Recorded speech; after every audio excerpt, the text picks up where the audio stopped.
Halo semua, welcome back to Kenupi Channel. Di video kali ini kita akan membahas drama Reborn Rage episode 10. Episode 10 dibuka dengan Jaksa Min Young yang datang di rapat Dewan Pimpinan Sonyang Department Store.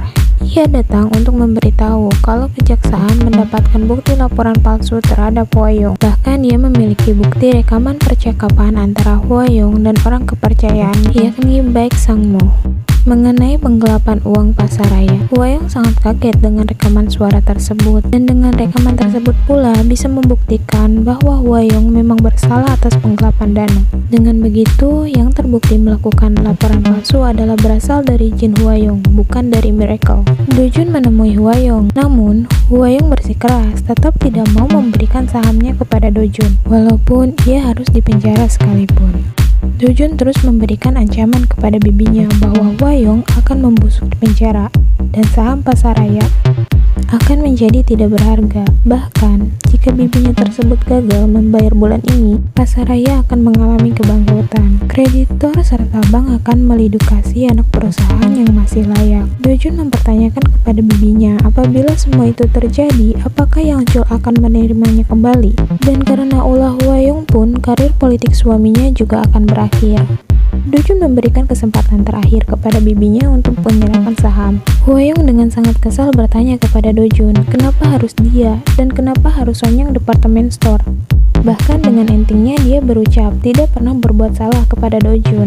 Sudah jelas Do Jun akan menjawab bahwa Hwa Young lah yang telah mengajarinya. Menurut Hwa Young, Do Jun tidak akan pernah menjadi ahli waris sah Sonyang Group. Dengan begitu, maka ia harus membelinya dengan cara seperti ini. Lantas mau tidak mau, Hwa Young mendatangani surat perjanjian pemindah sahaman tersebut. Dengan begitu, maka Sonyang Department Store menjadi saham Sonyang pertama yang berhasil ia akuisisi.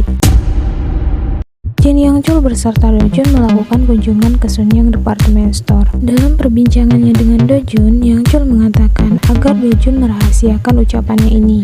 Ia mengatakan bahwa di dadanya ada 3 hal yang tidak dimiliki orang lain, yakni keserakahan akan uang, ketidakkepercayaan kepada mereka yang bekerja untuk kita, dan kemampuan untuk mengkhianati siapapun. Di lain waktu, Do Jun dan Min Young berada di sebuah tempat makan. Di sana, Min Young mengeluhkan tentang pekerjaannya. Sebagai jaksa, Min Young merasa kalau dirinya tidak akan pernah bisa menjadi jaksa yang hebat. Dengan begitu, ia merasa ucapan Do Jun adalah sebuah kebohongan. Namun Do Jun menemukan fakta bahwa ucapan dia itu adalah benar. Min Young merupakan jaksa yang hebat dan Do Jun mengajaknya ke suatu tempat untuk menunjukkan sesuatu. Do Jun berhasil membuktikan bahwa ucapannya itu tidaklah bohong. Krisis valuta asing atau yang juga dikenal dengan krisis IMF yang terjadi 3 tahun lalu telah resmi berakhir. Namun saat restrukturisasi perusahaan dimulai, pengangguran dan tunawisma meningkat secara eksponensial. Dengan kerja keras dan membayar hutang IMF sebesar 19,5 miliar dolar, para indikator ekonomi seperti cadangan devisa asing membaik dan investor asing juga telah kembali. Lagi dan lagi, Sehun merasa terheran-heran karena seperti awal mula IMF, kali ini sama, hanya Do Jun yang bisa memprediksi ini dengan akurat. Mulai sekarang, uang akan menentukan perusahaan. Dan ini kesempatan bagus untuk Miracle, ucap Do Jun. Jin Dongki mencurigai Do Jun adalah orang yang berada di balik jatuhnya harga saham New Data Technology, dan dia adalah orang yang melaporkan Do Jun ke kejaksaan. Harian Hyung Sung menulis dan merilisnya di internet sebagai berita eksklusif. New Data Technology merupakan sebuah operasi. Kejaksaan melakukan pemeriksaan dan penggeledahan kepada kantor Miracle Investment. Pemeriksaan tersebut dipimpin oleh Jaksa Min Young.